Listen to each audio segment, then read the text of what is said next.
대장동 개발 특혜 의혹에 휩싸인 자산관리업체 화천대유가 곽상도 국민의힘 의원의 아들에게 퇴직금 명목으로 50억 원을 준 것으로 확인됐습니다. 논란이 커지자 곽 의원의 아들은 세금을 제하고 28억 원을 받은 사실을 인정하면서 정당한 노동의 대가였다고 반박했습니다. 박소정 기자입니다. 특혜 의혹에 둘러싸인 화천대유 자산관리. 앞서 곽상도 국민의힘 의원의 아들이 이곳에서 6년 동안 일한 것으로 드러났습니다. 곽 의원은 화천대유 이성문 대표, 대주주인 전직 언론인 김모 씨와 성균관대 동문.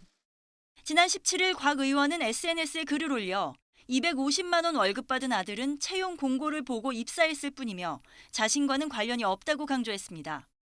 그런데 아들 곽 씨가 지난 3월 퇴사하면서 퇴직금 명목으로 50억 원을 받은 사실이 확인됐습니다. 화천대유 측은 회사 지급 기준과 절차에 따라 곽 씨에게 50억 원을 지급했고 성과급과 질병에 대한 위로금도 포함했다고 밝혔습니다. 그러나 통상적인 퇴직금으로 볼 수 없다는 지적이 불거졌습니다. 근로자 퇴직급여 보장법상 퇴직금 기준이 3개월치 평균 임금이잖아요. 거기다 근속연수 곱한 건데 현저하게 넘어섰을 때 그럼 그걸 퇴직금으로 다 인정해 줄 수 있을 것인가. 이제 50억이 될 리가 없잖아요. 논란이 증폭되자 곽 씨는 아버지의 SNS를 통해 입장을 올렸습니다.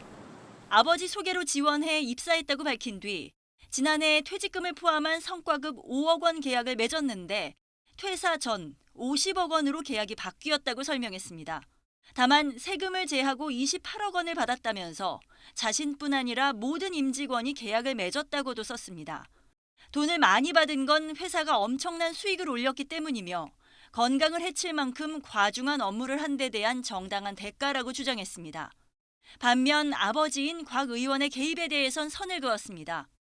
곽상도 의원도 YTN과 통화에서 성과급을 받은 사실은 언론 보도가 나온 최근에야 알았고 차명 투자 의혹도 근거 없는 마녀 사냥에 불과하다고 반박했습니다. 하지만 화천대유 직원 가운데 거액의 퇴직금을 받은 건 곽 씨가 유일한 상황이라 논란이 수그러들기는 어려워 보입니다. YTN 박소정입니다.